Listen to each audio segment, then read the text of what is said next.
ગદ્દા પ્રથમ પ્રકરણ 48મું ચાર પ્રકારના કુસંગીથી રક્ષાની પ્રાર્થનાનું સંવત 1876ના મહાસુદી 13 દિવસ સ્વામી શ્રી સહજાનંદજી મહારાજ શ્રી ગઢડા મધ્યે દાદા ખાચરના દરબારમાં શ્રી વાસુદેવનારાયણના મંદિરની આગળ લીંબડાના વૃક્ષની હેઠે ઓટા મધ્યે ડોલિયા ઉપર આથમણે મુખારવિંદે સંધ્યાસમે વિરાજમાન હતા અને સર્વશ્વેત વસ્ત્ર પહેર્યા હતા અને પોતાના મુખારવિંદની આગળ મુનિ તથા દેશદેશના હરિભક્તની સભા ભરાઈને બેઠી હતી અને પોતાના મુખારવિંદની આગળ બે મશાલો બળતી હતી અને શ્રી વાસુદેવનારાયણની સંધ્યા આરતી તથા નારાયણ ધુન્ય થઈ રહી।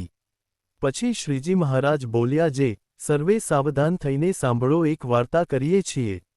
ત્યારે સર્વે મુનિ તથા હરિભક્ત બોલ્યા, જે હે મહારાજ કહો।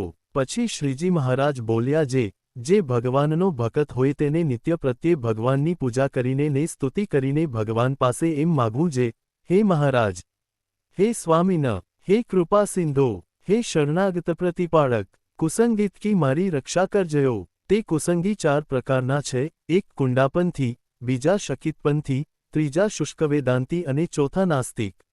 એ ચાર પ્રકારના કુસંગી છે, તેમાં જો કુંડાપંથીનો સંગ થાય તો વર્તમાનમાંથી ચુકાડીને ભ્રષ્ટ કરે અને જો શકિતપંથીનો સંગ થાય તો દારૂ માંસ ખવડાવીને સ્વધર્મ થકી ભ્રષ્ટ કરે અને જો શુષ્કવેદાંતીનો સંગ થાય તો ભગવાનનું ધામ તથા ભગવાનનો જે સદા દિવ્ય આકાર તથા ભગવાનના અવતારની મૂર્તિઓના જે આકાર તે સર્વેને ખોટા કરીને ભગવાનની ભકિત ઉપાસના તે થકી ભ્રષ્ટ કરે અને જો નાસ્તિકનો સંગ થાય તો કર્મને જ સાચા કરીને પરમેશ્વર એવા જે શ્રીકૃષ્ણ ભગવાન તેને ખોટા કરી દેખાડે અને અનાદિ સત્શાસ્ત્રના માર્ગ થકી ભ્રષ્ટ કરે।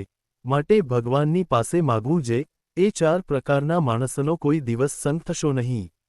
અને વળી એમ પ્રાર્થના કરવી, જે હે મહારાજ, કામ, ક્રોધ, લોભ, મોહ, અહંકાર, ઈર્ષા અને દેહાભિમાન એ આદિક જે અંત શત્રુ તે થકી રક્ષા કરજો અને નિત્ય તમારા ભક્તનો સમાગમ દેજો। એવી રીતે નિત્ય ભગવાનની પ્રાર્થના કરવી અને એ કુસંગીતકી ને અંત શત્રુતકી નિરંતર ડરતા રહેવું। ઇતિ વચનામૃતમ 48।